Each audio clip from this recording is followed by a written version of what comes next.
अस्सलाम वालेकुम ख़वातीनो हज़रात, मैं हूं मखदूम शहाबुद्दीन और आप देख रहे हैं मेरा फेसबुक और यूट्यूब चैनल। इस वक्त पाकिस्तान की सियासत का जो खेल है वो इंतहाई ख़तरनाक मरहले में दाखिल हो चुका है। मरियम नवाज़ की प्रेस कॉन्फ्रेंस तो आप सब ने सुनी होगी, जिसमें उन्होंने खुलकर फ़ौज पर और नैब पर और इमरान खान पर इल्ज़ामात लगाए। लेकिन सबसे अहम चीज़ है मौलाना फजलुर रहमान की हालिया तकरीर, जिसमें वो खुलकर अफ़वाज पाकिस्तान को धमकी दे रहे हैं। और धमकी की इंटेंसिटी ये है कि जो हाल अफगानिस्तान में अफगान तालिबान ने अमरीकी फौजों का किया, हमसे बिगड़े तो हम तुम्हारा ये हाल कर देंगे। जरा ये सुनिए, फिर आगे बढ़ते हैं। तो सीधे हो जाओ, तो हम तो पहले से सीधे हैं, और अगर बिगड़ोगे तो फिर अगर हम बिगड़ गए तो अफगानिस्तान में अमेरिका का क्या हशर हुआ, खुदा की कसम यहाँ तुम्हारा वही हशर हो जाए। बेशक, बिल्कुल, बेशक, बेशक।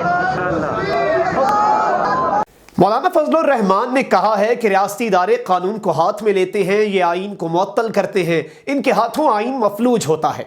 कानून की इनकी नज़र में कोई हैसियत नहीं है, जो ये कहें वही कानून होता है। अगर इसी तरह हमने जिंदा रहना था तो फिर आज़ादी की तहरीकें क्यों चलाई? इसलिए चलाई थी कि आमराना सोच को कबूल नहीं करेंगे। मौलाना फजलुर रहमान को इदारों को तंबीह की, वार्निंग की और खबरदार किया कि सब सीधे हो जाएं, क्योंकि वो तो पहले से ही सीधे रास्ते पर हैं। उन्होंने ललकारते हुए यह भी कहा कि हमारे साथ बिगड़ने की कोशिश ना की जाए, क्योंकि अगर हम बिगड़ गए तो अमेरिका का जो हाल अफगानिस्तान में हुआ है वही हाल तुम्हारा यहां कर देंगे।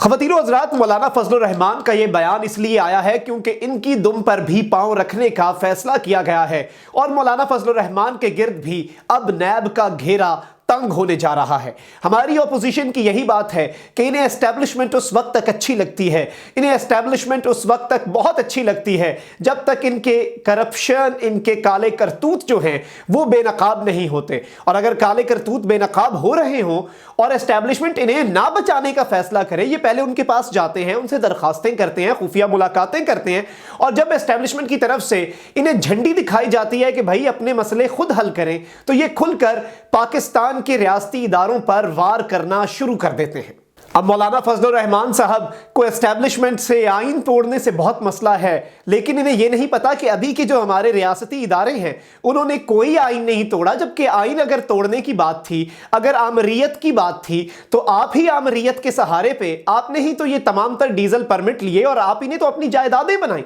जिसका अब आपका एहतसाब हो रहा है और आपको वो एहतसाब बुरा लग रहा है। और वो एहतसाब इतना बुरा लग रहा है कि आप पाकिस्तान की मुखालफत में निकल आए हैं, आप पाकिस्तान को अफगानिस्तान से तशबीह देना शुरू हो गए हैं। आप पाकिस्तान की अपनी अफवाज, जिसके बच्चे हर दूसरे दिन पाकिस्तान की धरती के ऊपर अपनी जानें कुर्बान करते हैं, आप उनके साथ लड़ेंगे, आप उनके साथ जंग करेंगे।